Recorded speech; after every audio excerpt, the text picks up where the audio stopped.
This clay pot, once whole and cherished, now resting on the quiet earth, cracked and empty,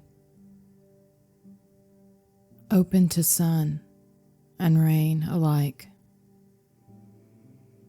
At first glance, its openness is what is obvious. The fault lines, the emptiness, the memory of what it once carried. But look closer. Each fracture is a silent testimony to how the world shaped it. How every attempt to hold on is met by the slow, inevitable grace of letting go. The cracks are not mistakes, but a symbol of the pot's fragility, the gentle collapsing of striving to remain intact.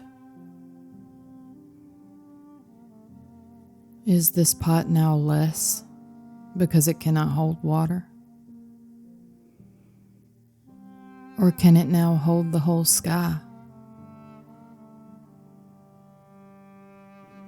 Through each fracture, the earth breathes and the light pours.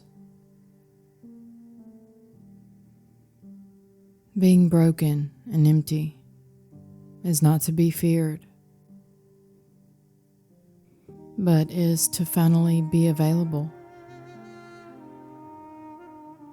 free of the burden of existential purpose and understanding, open to the grace of futility.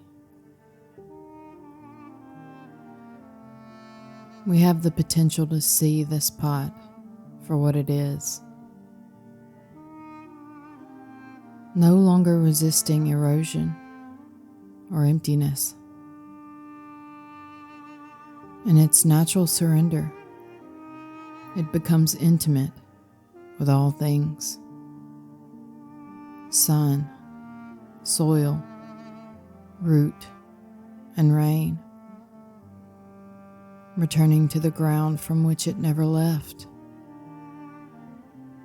Perfectly futile, in an openness for what is always and already so.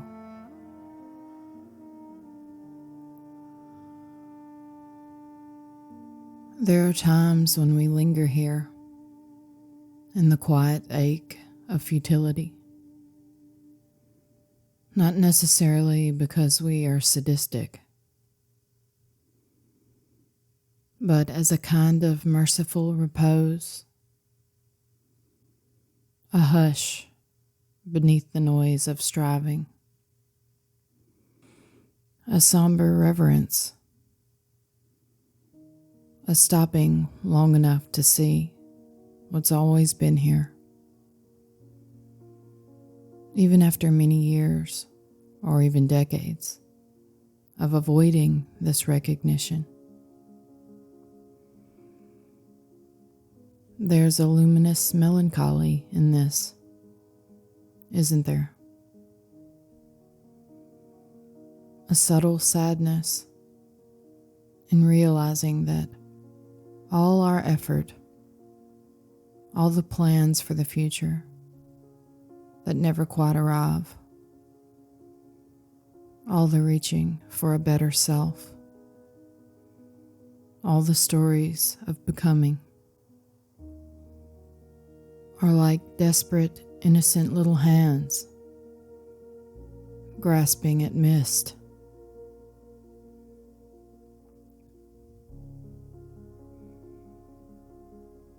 We want so much for life to make sense, for there to be purpose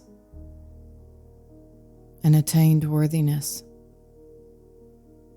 a discernible meaning to the suffering and cruelty, a way out. But the grace of futility is the quiet, sobering recognition that this ache, this longing, this broken, beautiful, fragile humanness, in a very real sense, can be no other way. It's not that you have to accept it, or surrender, or let go, or do anything at all.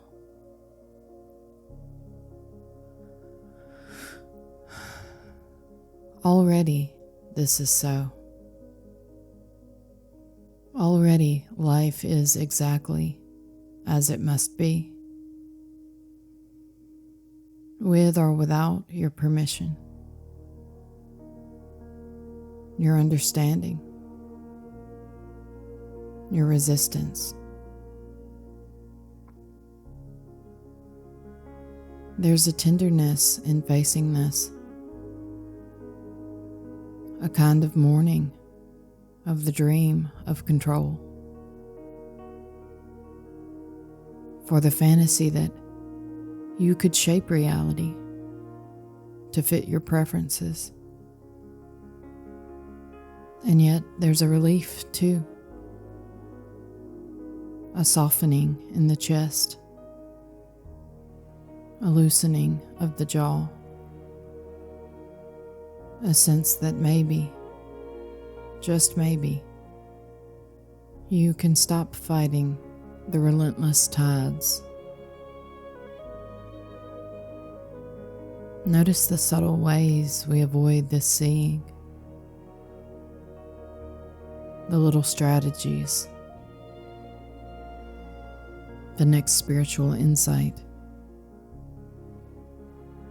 the next self-improvement plan, the next hope that tomorrow will finally bring what today lacks. Can you feel the aching longing beneath those hopes? Can you sense the quiet exhaustion of always trying to be somewhere else, someone else, something more? What if you paused just for a moment and let yourself feel the futility of all that effort, not as defeat, but as a kind of homecoming, a gentle, sensitive noticing of what these words may bring up in you, an innocent energy we call fear in your chest. This stunning melancholy of the human condition, which is actual, that we all collectively share. This seems to be what is. This reality is always and ever open to welcome your grief, to welcome the part of you that has always known, deep down, that nothing needs to be different for this to be what it is. We are taught from a tender age, as soon as we first learn our name, that we are expected to be strong and not show grief, rage, or overwhelm. And we learn and believe that we shouldn't. We believe that we aren't allowed to feel sick in a sick world. So we hide our pain, suppress and deny it as it arises, and begin to seek resolution to the paradox of how we feel versus what is expected of us.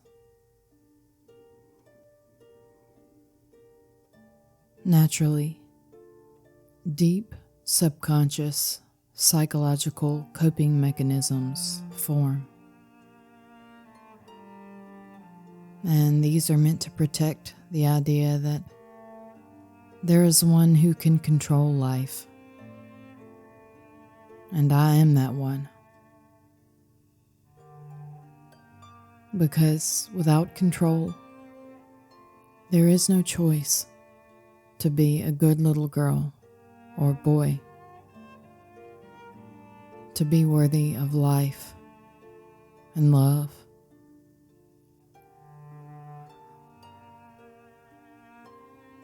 But right now, no matter how broken you are, no matter the self-sabotaging cycles that play out, when you sensitively notice, without belief in the stories, you can see that you are life and love. Because here you are, a living, breathing, aching miracle. Life validates you by being you.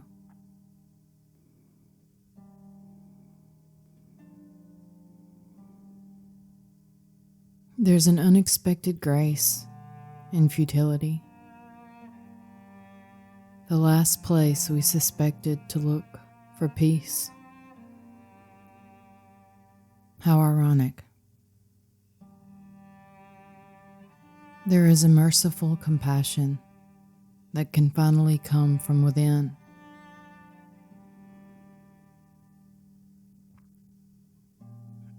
That even your avoidance and resistance, your longing, your pain and suffering are already allowed, already included, already validated.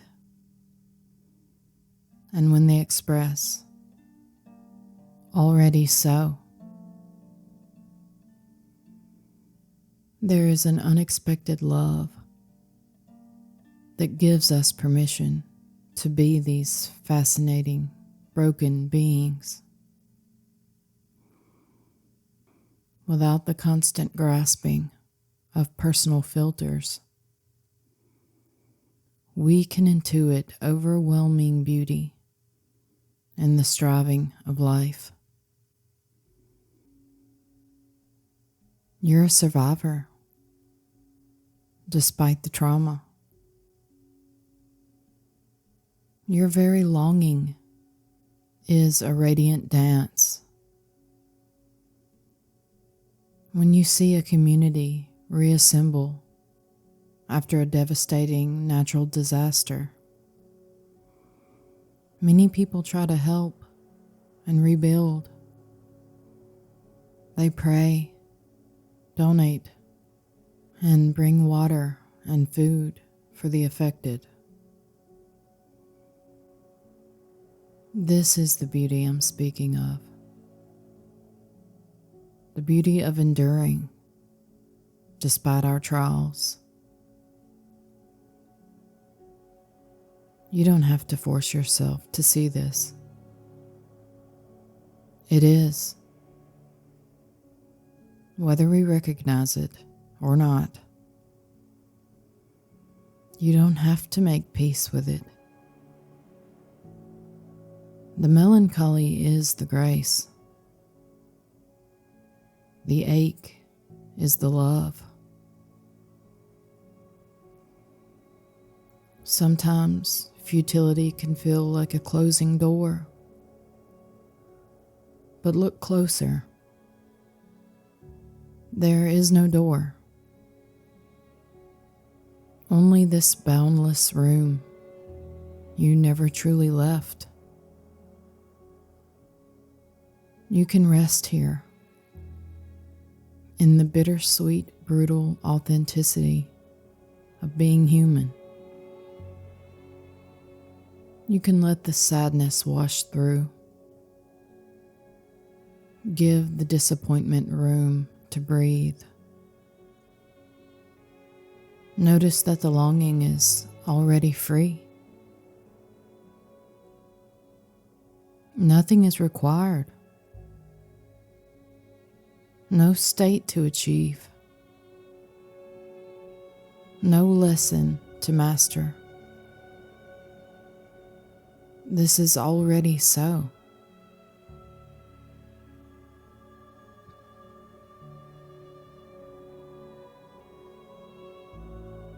This is already so.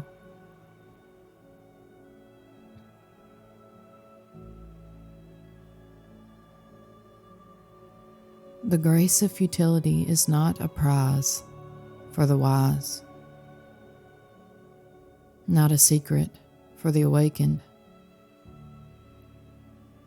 It's the ordinary, unremarkable, endlessly mysterious fact that somehow being is,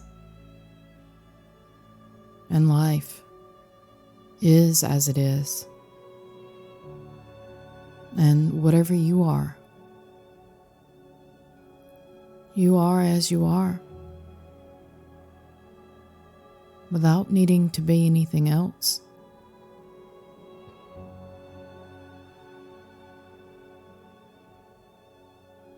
Of course, life is free to imagine and believe that it's an entity who needs to understand and control this.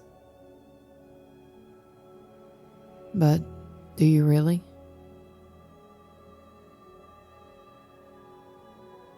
Is that even a thing? Or is it a comforting thought?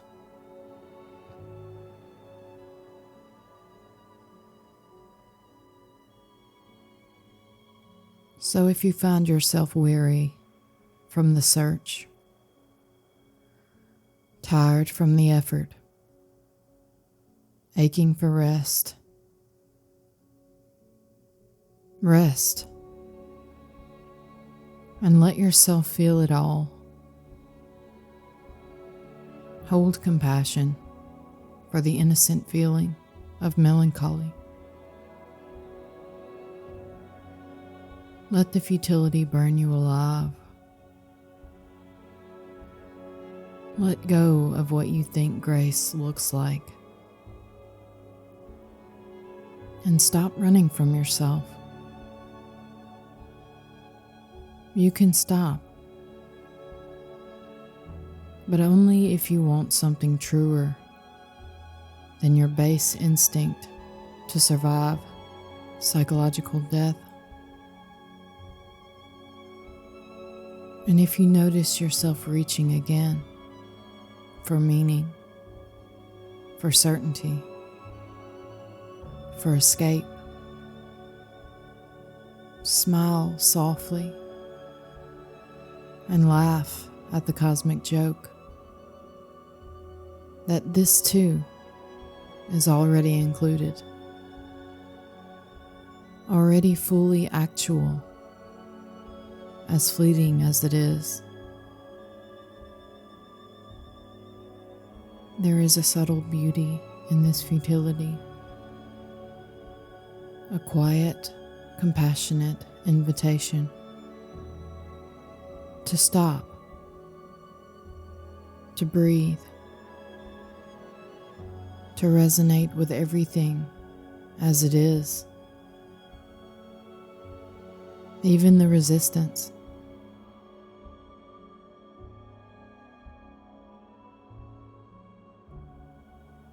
Understanding is a fool's errand.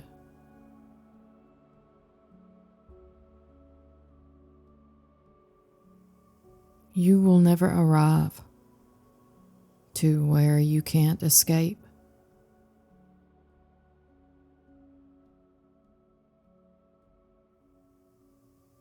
Becoming is a play of energy,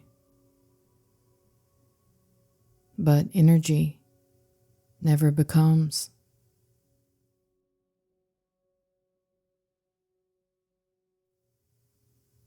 This, with all its ache and wonder, all its longing and letting go, is already so. And that is the grace.